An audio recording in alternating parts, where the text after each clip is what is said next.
Good afternoon. Is it afternoon, actually? I'm saying afternoon. What time is it? Mm-hmm. Yeah, it's afternoon. Yes, it's afternoon. Right, I'm safe. Good. It's a bit of a grey day today, actually. It's a bit... Did you walk in this morning? Oh, no, I didn't walk in this morning. I'll walk back later. You walk back? Yeah. I think it's going to get sunnier, though. So they say, but it was pretty cold this morning. I was wrapped up this morning on my dog walk.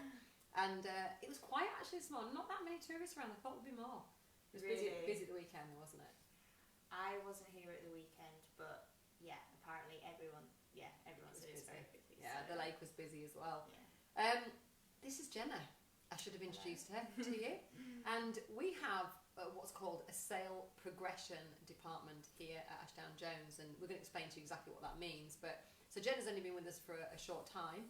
We're expanding our team massively, actually, and we decided to put a sale progression department in because of a particular challenge that we felt that our sellers were facing, which is that once they got their offer, once they accepted an offer on their house, sometimes they felt like they were left in limbo from the two solicitors who weren't kind of keeping them up to date, weren't telling them what was happening, and maybe they'd make a phone call and the solicitor would go, oh, we're waiting for this little piece of paper that we've been waiting for 6 weeks and not chased up.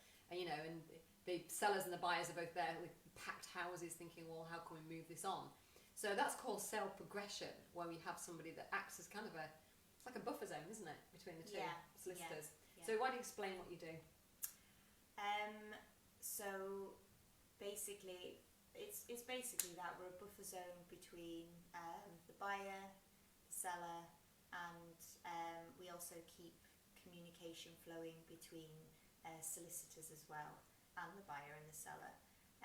Is it fair to say that solicitors are a little bit old-fashioned in their communication methods sometimes? Yeah, so most solicitors tend to just communicate by email, and so what we do is we give people phone calls. We actually provide the human voice to the solicitors, and so basically that just keeps everyone on side. And yeah, we're like the diplomacy arm of solicitors. We're like their PR. Yeah. Making them look good, aren't you? Yes, we're making them look good. And counsellor as well. You counsellor, we're counsellor. We nearly had a sale fall through recently because the buyer wanted the bench outside the house, the seller didn't want to leave the bench. Edward was going, let's just buy them a bench, but no, it had to be that bench.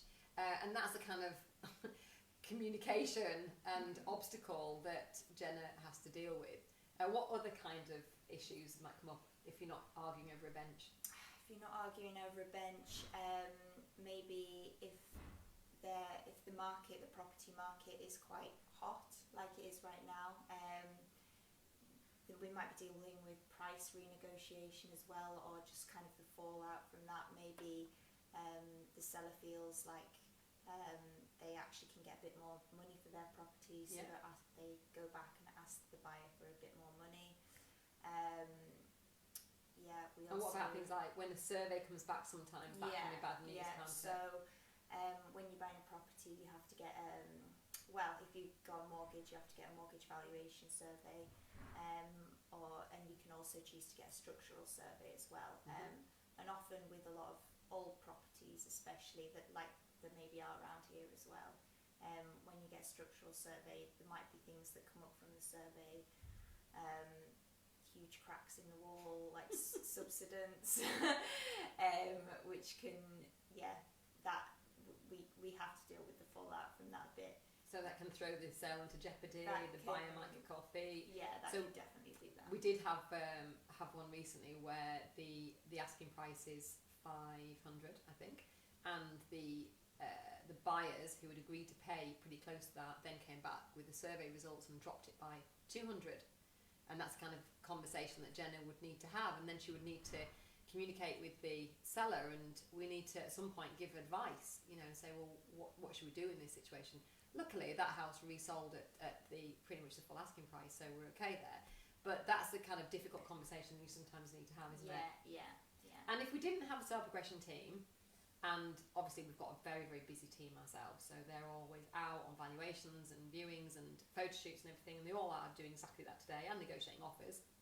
We've just had a prime local house sale, which is very good news. Probably need to pass on the details to you.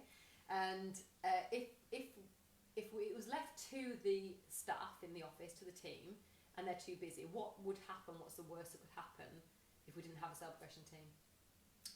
Deal falls through, basically. I think a rough guide generally about sales progression, or what I always think is, agreeing the offer, obviously you do have to negotiate the price, and that there's an element of difficulty to that, but actually I think the hard work often starts from agreement of the offer, and actually just getting the offer through to exchange of contracts is the hard part. So if you don't have some people who are dedicated in place to do that for you, or at least have the time to do that, and they're not running around on viewings and doing other things, it can fall apart very easily. And this is dedicated. We've got two of you dedicated just to get sales across the line. Yeah. You've got to be kind of Rottweilers mixed with a bit of Mary Berry, haven't you? You know, like this, you've got to have the soft and the harsh at the same time. You've got to know when to be assertive and also pick people up and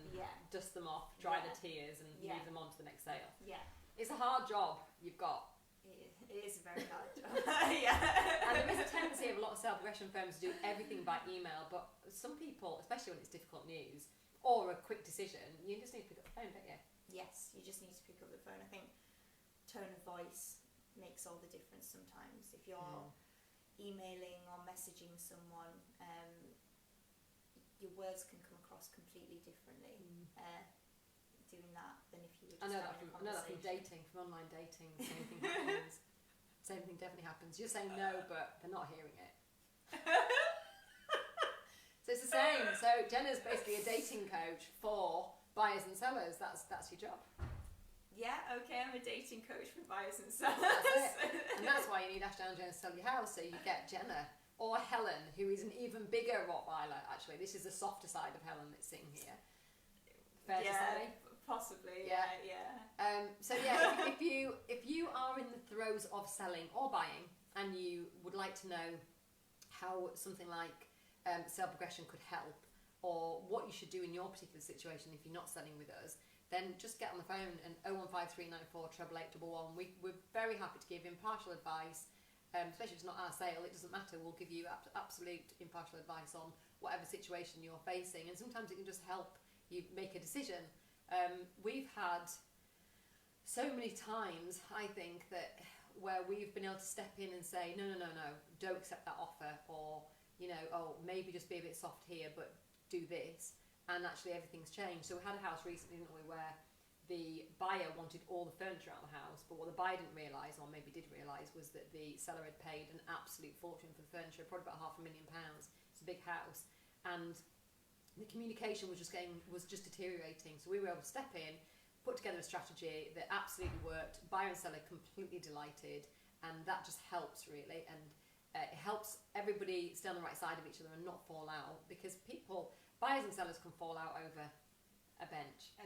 They can fall out over the simplest of things, and Jenna's there to make sure that people's egos aren't getting in the way, and actually it does go all the way through to exchange and completion, and they get the keys and they get the money, and it's all good, and that's really what our job is.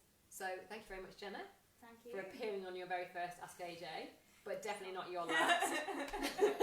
They did have a little argument between themselves, her and Helen, but because Helen is the bigger Rottweiler, then Helen won, and Jenna's on the couch with me today. Helen will be with you next time. Yeah, she definitely will. Well, Phil and Hannah and Tess are actually in Coniston today. Watch our newsfeed today, because it should be very exciting. We're photographing and filming an amazing home in Coniston, so watch out for that. You'll really like it. It's huge, and it's got 3 acres, and it's just a stunning house. So we decided to throw everything at it and create a beautiful lifestyle movie for it. We've had our friends from North Shore Productions come up from North Wales to film it for us, and it's all going to be props and actors, and it's going to be great fun. So I'm heading over there later, and we're going to do a twilight shoot tonight, so pray for a sunset for us, please. But yeah, thank you very much, Jenna.